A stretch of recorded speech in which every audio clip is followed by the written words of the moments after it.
Welcome back to Bombastic Nation and Ting and Ting and Ting. I'm Mr. Giant and I'm back with some more vibes for all you, and we're going to continue with the Zulu Empire. And like we've been doing, this is the third installment. It's called Africa, Zulu Empire, Diamonds in South Africa, and it's done by Extra History. You understand when I say a thing? I ain't going to keep all you waiting too long, you know what I mean? Let's YouTube and simmer.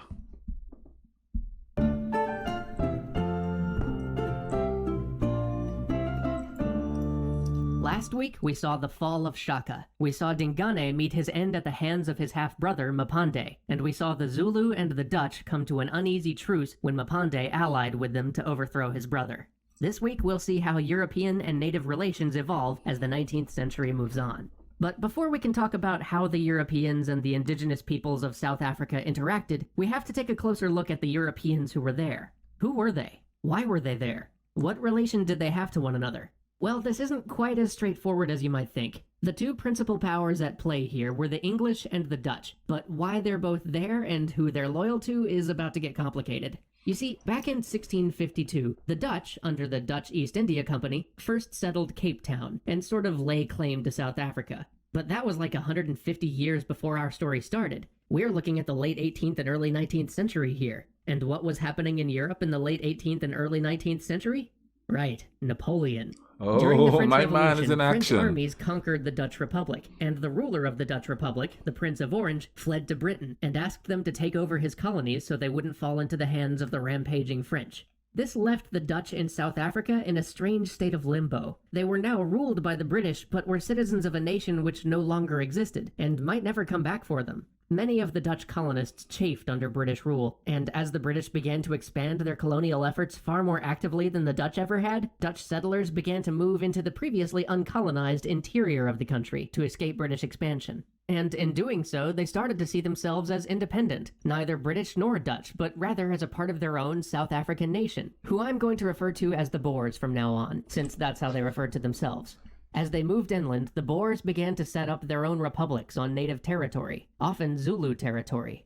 This created tension in the region that would eventually escalate to the extremity of violence. But for right now, European politics in South Africa really was a matter of the British wanting to limit the power and influence of the Boers, and the Boers wanting to assert their independence and ensure that the British didn't eventually assimilate all of South Africa. But the Boers were limited in number. They weren't exactly getting a large influx of immigrants from the country they'd declared independence from, and South Africa wasn't a primary British concern. So who did the Boers try to use as both pawns and proxies for their struggle? The local people, the Zulus. Okay, so back to the Zulus. Mapande is usually considered a weak king. I think this might be a little unfair, but he was certainly less warlike than his relatives. He negotiated a treaty defining borders with the British, and then gave additional lands to the Boers. But the British weren't just going to let the Boers expand, so this is where the British really started to encroach on Zulu sovereignty. They claimed that the land given to the Boers was in violation of the treaty the Zulus had made with them, and pressured Mapande into retaking the area. Thereafter, Mapande attempted to navigate the tightrope of keeping both the Boers and the British happy, but he knew he'd need a buffer between him and the Europeans. So, in the 1850s, he decided to launch an invasion into Swaziland to secure himself from Boer encroachment. The British, though, saw this expansion as a threat, and once again forced him out of his gains, compelling him to abandon the territory he'd just won. During this campaign in Swaziland... It's funny how they go there and the people, the indigenous people, just have to do as they're told, you know what I mean? I mean, they had spears, the colonizers had muskets, so they were pretty much backed into a corner and had to appease one side or the other. It's kind of like when my country had the revolution. There was two countries. There was Russia, there was America, and that was the two superpowers. You have to pick a side. You have to go with a side. Fortunately or unfortunately, we went to Russia to, for some kind of a help or something like that, because the president of America at the time was like, oh, no, we're friends with the guy before, so we can't be friends with you. So, that little island was just left to its own accord to figure out how they want to have trade, get stuff into the island to feed the people and stuff like that. Personally, I don't think that worked. You know what I mean? Because then there was the coup d'état after. But it's kind of the same thing. So history is repeating itself, even though that's on a smaller scale. You see the thing, we keep doing the same thing over and over again. You know, we have to pick a side. And when you pick a side, ramifications come in. So let's see what happened with the Zulus here. It became very clear that Mapande's son, Cetshwayo, was a vigorous and capable leader. And here something strange happens. Cetshwayo just sort of slides into power without killing Mapande. That's not to say that there was no violence. After all, one of Mapande's other sons was also jockeying for power, as the Zulus became less content with Mapande's concessions to the British. Cetshwayo invaded the other son's territory and defeated both him and a small contingent of his British allies. Remarkably, he let the British go, and began a new diplomatic policy that aimed at keeping peace with both the colonial powers while giving far less away to the Europeans than Mapande had. Then, somebody discovered diamonds in the area. Here we go. This always screws That's things when up. the trouble starts. European miners started pouring into South Africa, and with them, shopkeepers, tool traders, geologists, and all the other support personnel that a major mineral rush needs. But it was never enough. The demand for labor outpaced even the flood of fortune seekers coming to South Africa, and so the European mining firms began to look hungrily at the native population. For the most part, the Zulus and the surrounding tribes were content. Working a diamond mine is unpleasant. The Zulu already had all they needed with their farms and their cattle, and now with all these essentially unproductive Europeans flooding in, the Zulu could get a pretty good price for any surplus food they grew. This led mining conglomerates to offer guns for labor, and the British government to start taking more drastic steps toward expansion. The British wanted to secure any potential diamond mines they could, which meant pushing into native and Boer territory at an unheard of rate. At the same time, the British also wanted to start consolidating their hold over South Africa in general, and to integrate the outlying tribes with the growing diamond economy. Doing this basically meant destroying the traditional South African way of life, and stepping on agreements made with the Boers. But the funny thing is, while the British government wanted to make all this happen, their local South African ruling government, especially in Cape Town, wanted nothing to do with it. Britain needed to bring them in line. Thus enters Henry Bartle Frere. Frere had once been an ardent civil servant for the British in India. He had done notable service during the Indian Rebellion, and had risen to be governor of Bombay. He'd been noticed by the Conservative Secretary of State for the colonies, Lord Carnarvon, whose big project was to confederate many of the British colonies. Carnarvon had just successfully done so with Canada, and now he was dead set on doing the same with South Africa.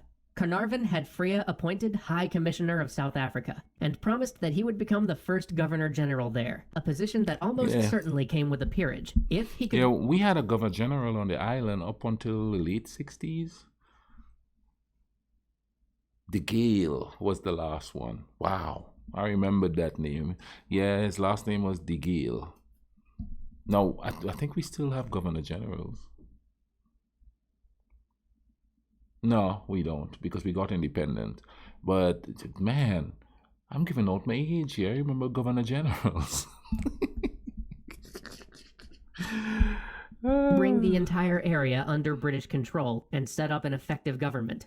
Frere agreed, and began to assess what he would need to do in order to achieve this. His solution was basically annex and suppress everybody, but he especially noted the need to break the power of the Zulus. The local political elite tried to warn him that with the recent British expansion, tensions were high, and any minor event might throw the whole region into war. But Frere was having none of that, and began looking for an opportunity to expand. His first chance came from a minor tribal skirmish between two outlying tribes. How minor? Well, it started as a bar fight. That didn't stop Frere from using the incident as cause to declare war on one of the tribes, against the vociferous objections of the local Cape Colony government. The Cape government succeeded in at least making sure that their local fast light commando troops prosecuted the war, rather than the might of the British Royal Army. The war was swift and decisive, but the Cape government had no interest in annexation, and so returned the land to the native people.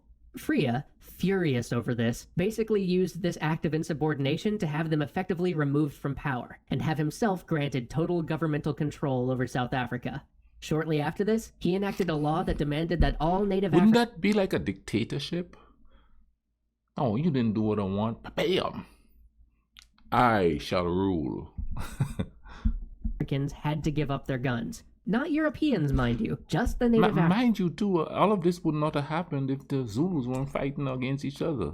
instead of coming together and, battling a common foe, they out there scrimmaging. Started, according to this, whether it's myth or fact, a bar fight.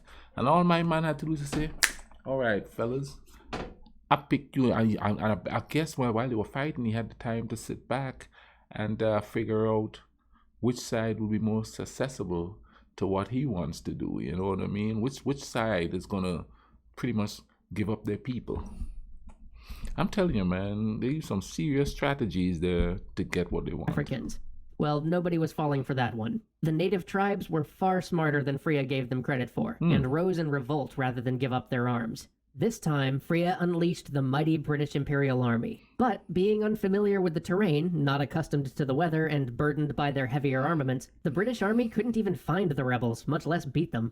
Finally, Freya called back in the local frontier commando troops of the Cape Colony government he'd just overthrown, and the commandos managed to engage and defeat some of the rebelling tribesmen. While this allowed Freya to annex their land, it sent much of the rest of South Africa into a guerrilla war that would nearly bankrupt Cape Colony. But this wouldn't stop Bartle Freya. He saw the escalating conflict simply as an expedient. Now, the British government as a whole didn't actually want a war with the native peoples of South Africa, but Carnarvon, who had appointed Freya, was an opponent of the current government, and he did. If the tribes rose up, it made going to war with them and eventually annexing their land much simpler politically. And so, with that in mind, Freya finally went after the crown jewel of South Africa, Zululand. On December 11th, 1878, Freya sent an ultimatum to Cetshwayo, the Zulu king, demanding that he disband his armies entirely and accept a British observer into his court. He gave Cetshwayo 1 month to comply. These demands were impossible. Needless to say, on January 11th, 1879, the British and the Zulu Empire were at war. Join us next time for the Anglo-Zulu War, the battle that raised the Zulu to an almost mythic status in Western lore, and the final fates of both Cetshwayo and Bartle Freya. All right, and you know what? The first couple episodes was sort of groundwork thing, but here we go, man. The real vibe is coming in. I'm gonna leave a link in the description for this video. Y'all go check it out. Check out this channel. They have some cool stuff on there. You know what is it? Extra history, yeah. Go in there and check them out. You know what I mean and thing. But this is going to get quite interesting because now it's getting into parts of it that I remember in history class. You understand what I say? You all take care of each other. Cool runnings. All right. Check back.